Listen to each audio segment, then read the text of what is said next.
just such a pro at this. That's the only thing that makes me feel like I can do it. Broadcasting from the business capital of the world, this is the Podcast Business News Network. Hi, Susan. We are back with Susan Grothe, excited, our owner and artist of Lasting Impression, joining us again here to talk more about the amazing work she does, how she's helping you with medical tattoos. She does offer cosmetic tattoos as well, but we're talking about scar camouflage, fixing the areola after breast reconstruction. If you've suffered with any type of cancer and scar tissue, she does so much to help everyone. And it's a pleasure having her back here on the show. How are you today, darling? Good. Very good. It's a little chilly here in Minneapolis, but I'm doing good. Yes, and snowy and cold as well in New York too. But pleasure to have you back. It's always great speaking with you, and I enjoy our conversations. And for those new timers out there, would you mind just telling us a little bit about who you are and what Lasting Impression does offer? Yeah, absolutely. I have been involved with cosmetic tattoos since 2018. That's when I decided to make this kind of career change. I wanted to do something that would really help people and make them feel more confident. And so I got into cosmetic tattoo right as COVID was kind of hitting everything and shutting all the businesses down. It shut down my very first studio. And I took that time as an opportunity to learn medical tattoo. And that's really what opened this door for me, which has been a path I've been on since 2019.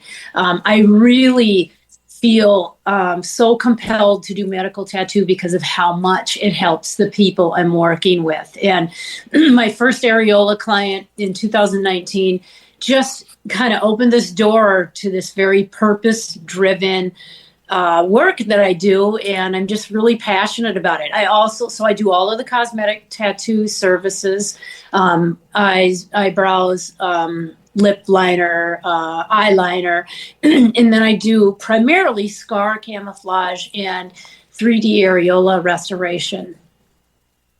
Thank you for sharing this. And really, I love knowing that you're here to help so many people. And, for example, we're going to get into a little bit deeper discussion today. Maybe we'll talk about the difference to start, if you don't mind, between nipple reconstruction, which I've heard about, and I think that's offered by a surgeon in regards to, their work. But then you do the 3D areola tattoo restoration. Could you tell us a little bit about this? And I would love to hear, more information. I also want to let you know that I'm opening up the phone lines in just a few minutes. 631-307-4010, 631-307-4010 if you have any questions along the way.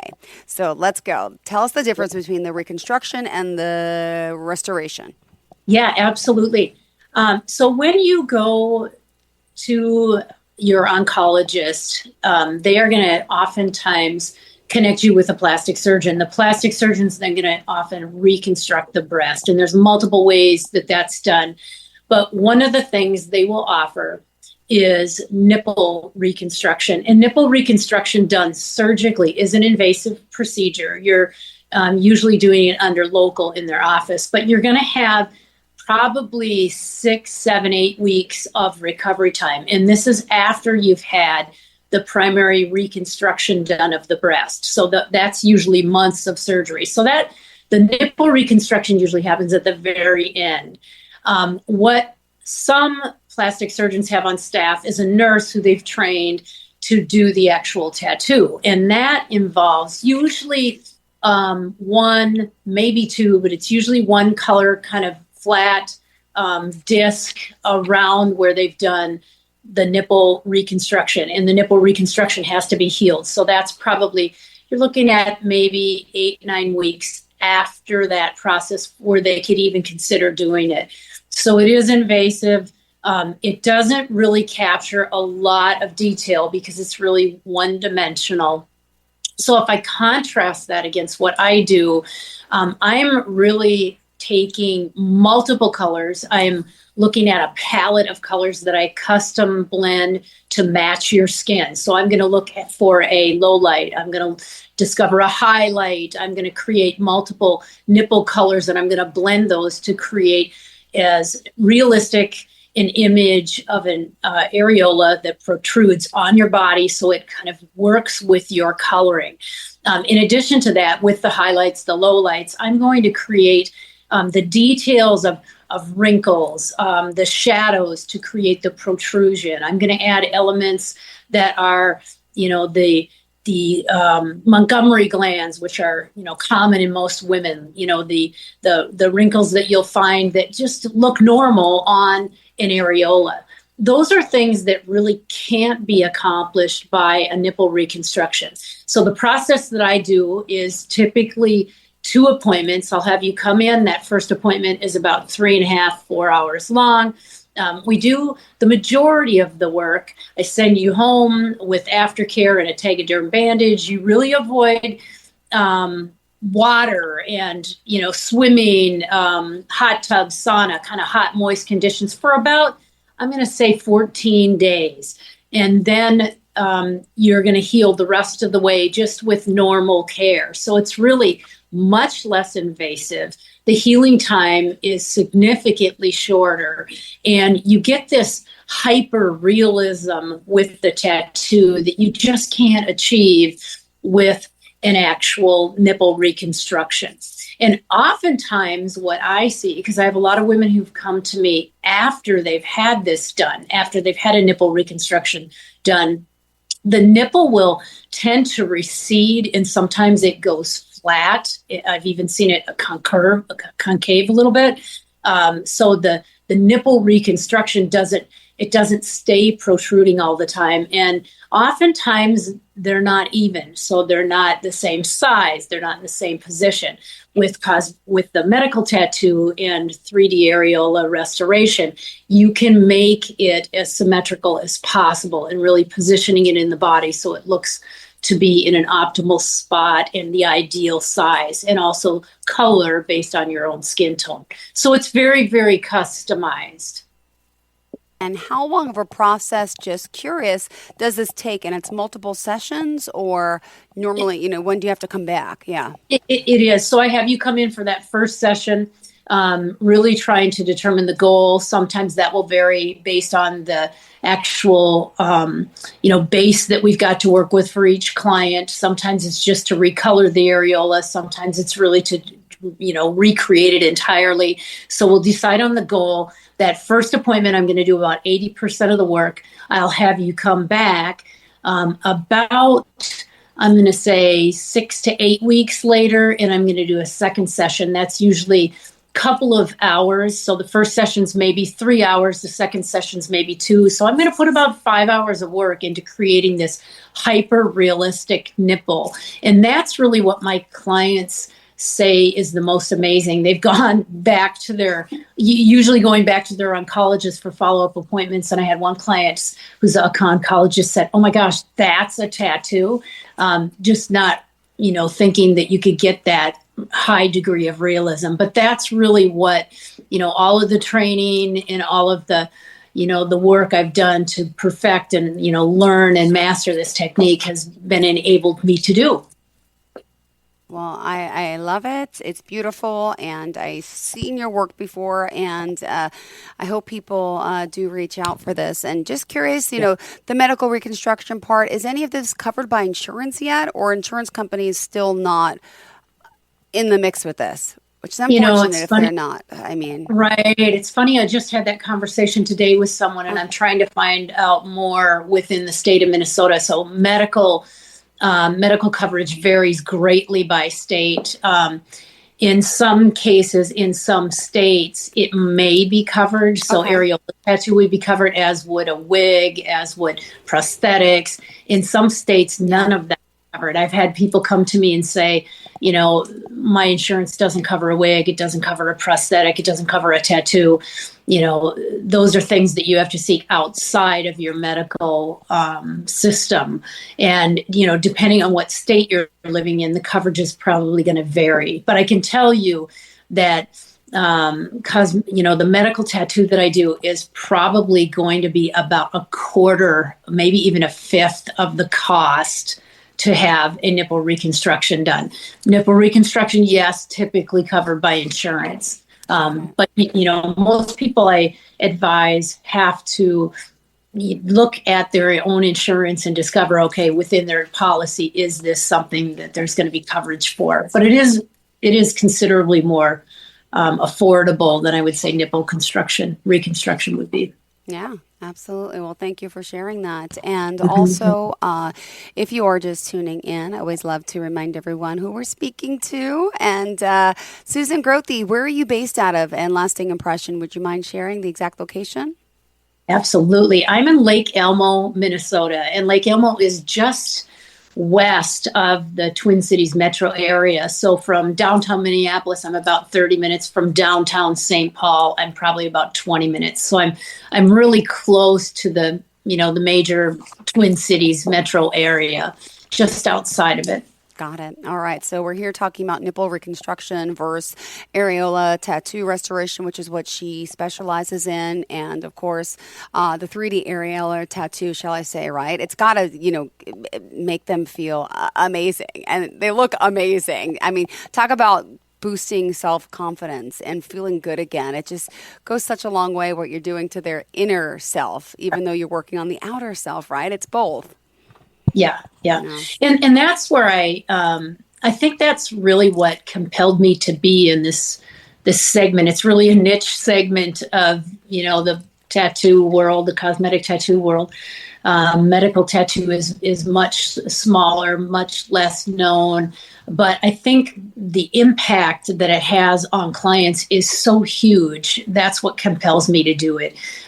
Most of the people that I see are even unaware of how this is impacting them. So I have multiple stories from women who have, they'll describe to me, I get out of the shower in the morning and I'm getting dressed and I just pull my robe back around me. Didn't even realize that they were self-conscious about how their breasts looked because they just looked like blobs. They didn't have that finishing detail that really makes it look realistic. And several of my clients have commented to me, after I had this done, I realized how self-conscious I had been. And now I look in the mirror and I'm actually kind of proud of how I look.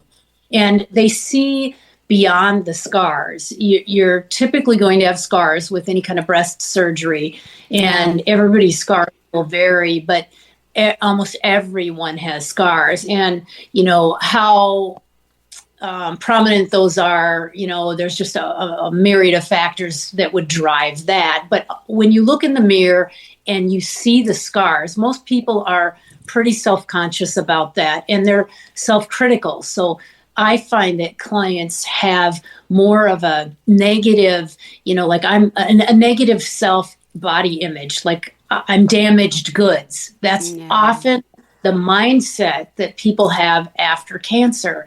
And when you do a service like areola restoration, where that body image and that mind talk, that negative mind dialogue goes away, because they look in the mirror and it's healing beyond the scar. So you're really that emotional healing that helps you get past the scars, past the surgery, past, being a cancer survivor. You look in the mirror and you feel normal. Yeah. That's really what's the most rewarding thing to me. Beautiful. Thank you. And did you want to discuss a little bit about scar camouflage, what that actually is, what that entails as well? Sure. Scar camouflage is really very complex because there's so many different scars out there. I probably should just highlight a few of the types of scars that I specialize in. I really focus a lot on surgical scars. Surgical scars tend to be I'm going to call them the cleanest, and they heal the best. When you have a scar that was caused by an accident or an injury, sometimes there's a lot of texture to that scar that can't be as easily addressed with camouflage. But a surgical scar often is going to heal relatively flat. Mm-hmm. And what you're looking for are those surgical scars, or a scar that is going to be a little bit lighter in color. You don't want it to be pink, so you're looking for kind of a whitish look. You want it to be flatter. It's ideal if it's not in an area where there's contracture. Contracture means it might be pulling if you've got a scar from an injury or something where it's pulled by the skin is pulled. That tends to be difficult to work on. So really looking at those scars that are probably 6 to 9 months old, whiter in color, they would be flat, and there's a myriad of scars that are caused by various surgeries: knee surgeries, tummy tucks, hip surgeries, arm lifts, thyroidectomies. There's so many different scars that you can camouflage. And what I'm doing is taking base pigments, and I am really recreating your exact skin tone. And that's what I think people don't realize, that pigments don't come in, Jill Nicolini's skin color or Susan Grothe's skin color. Exactly. I have to take the pigments and blend that color, and that takes quite a bit of skill and expertise. So I'm blending that to exactly match the skin, and then I'm going to feather it into the scar and really try and get it to adhere to that dermal layer. The scar camouflage typically is going to take at least a couple of appointments. I'd say 2 to 3. It's also important to note that depending on where you live, if you are exposed to seasons like I am here in Minnesota, where you've got, really 2 different skins. You've got summer skin when you're exposed to more sunlight and your skin takes on a little bit more of a tan, or you've got winter skin when there's very little sun. That makes a difference, the time of year that you do the camouflage, because your base skin is going to hold a certain amount of melanin from the sun. So I'm usually advising clients to choose when we're going to do this based on how they want the outcome of the scar to look. So generally a couple of appointments, I'd say 2 to 3 appointments. But, I don't take on scar cases unless I can feel confident that I can achieve about 80% improvement to the scar. Oh, well, thank you. This is beautiful work you're doing, and I'm honored that you're here today helping so many. And, we are talking mostly about medical tattooing today, but she also does cosmetic work as well. So you are well-versed in all different areas and treatments. And let me ask you, since we're talking about, scars, and what about, women who have C-section scars? Are those camouflageable, or is that too much skin, too much scar? What type of scars are off limits, and what other scars have you worked on? Yeah. The C-section scar is actually a very common scar, and it can be a really great scar to work on. The thing that you have to be careful about, or what I look for, is that scar flat enough? Sometimes you'll get a ropier, heavier scar, but it can be a real flat, easy scar to camouflage. Tummy tucks are another one that are easier to camouflage. Both of those are typically not exposed to a lot of sun, so the skin surrounding them is going to stay more consistent. So it's easier to camouflage because you're not choosing which season or which skin color you're going to cover. Scars that can be a little bit harder are scars, like on a joint surrounding maybe a knee, because you've got that bonier surface.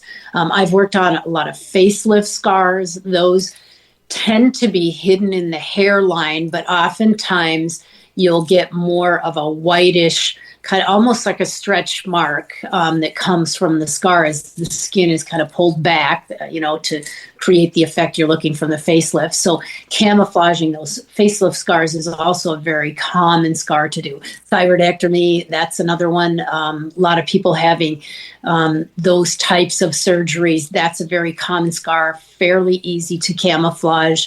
All of them take a couple of appointments, but I'd say 2 to 3 is generally what I look at.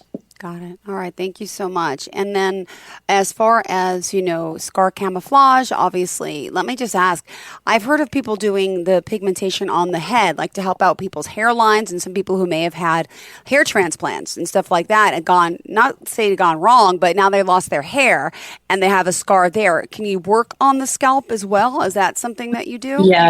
Yes, that's actually almost a dedicated field now, and it's very typical of the cosmetic tattoo industry. little pockets have developed into their own businesses and have become very popular. So that's actually called SMP, scalp micropigmentation. And it really is designed to simulate hair follicles in the skin. It's a very big business. Some people specialize only in that. I do a little of it, but not a lot. It really will cover up, bald spots where your hair might be thinning. I'd work more with people in the area where if they've had an injury or a scar, because then I'm going to really work the pigment into that scar area to make it kind of blend back in with the actual hair. So that is a very common one. Yeah. All right. Thank you for that. And now, as far as, what other types of areas do we have scars? Could you work on the face? Do people have, scars from surgery? What other types of scars can you camouflage in a sense? You can. I have done facial scar work, and sometimes what you're trying to do is really soften the scar depending on what type of scar it is. So if it's from Mohs surgery and you've got a real visible scar, sometimes you can needle the scar. There's a lot of techniques that are just within medical tattooing that help to soften the scar, and sometimes that's required before you can actually deposit any pigment. So just repairing that dermal layer so it will accept pigment. But acne scars are very common. I've worked with people who have had scars from dog bites. For instance, as a child, one of my clients was bitten very badly by a dog and had scar in the lip line. So we were able to camouflage the scar, but then recreate the lip line using lip micropigmentation to really recreate the vermilion border and make her lip line look more normal again. A lot of scars and eyebrows. I work with scars and eyebrows all the time. It's fascinating, the work that you do. Yeah. And, we say it's permanent makeup, right? It's like a permanent tattoo, but there is some upkeep in the future as well. We have 3 minutes left in the show. Just want to make sure we're covering everything today. Did you want to, add anything about that? Or what else did you want to make sure we get in here in the end? Cosmetic tattoo is really integral in what I do. It's the base work that makes it possible to even do these advanced techniques of scar camouflage and 3D areola. All of the facial tattoo, eyebrows, eyeliner, lip color, those are designed to fade. They aren't designed to be as permanent as, say, for instance, areola micropigmentation. Yeah.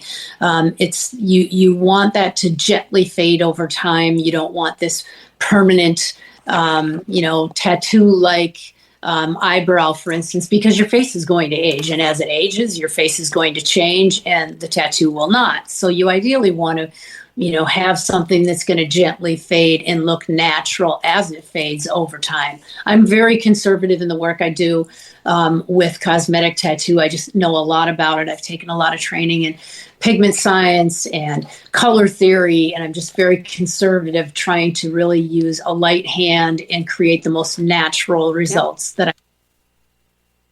Well, you do a great job of it. So thank you for that. And thank you for enlightening our listeners today, talking about the process here of scar camouflage, areola, 3D areola tattoo, and of course, give us the insight to the nipple reconstruction versus the areola tattoo restoration. Let me just ask, people sometimes need both, right? And you can work on someone after they had their reconstruction because it's still not 100% right, or they may need the pigmentation. So everything here goes hand in hand, and it's always good to have, to get the knowledge ahead of time. Do you offer initial free consultations, or how do people reach out to you? People can reach out to me either by going to my website, which is lastingimpressionpmu.com. They can call me directly, 952-207-4899.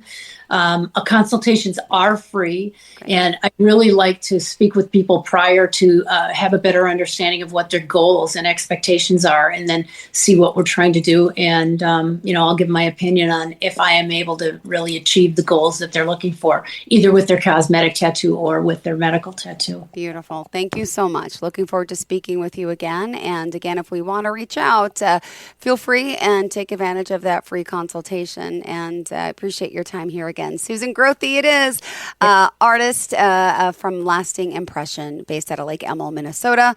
Thank you again for your time. Yeah, thank you. Thank you for your patience, too. All right, we'll talk soon, sweetheart. Great show. Thank you. Bye-bye.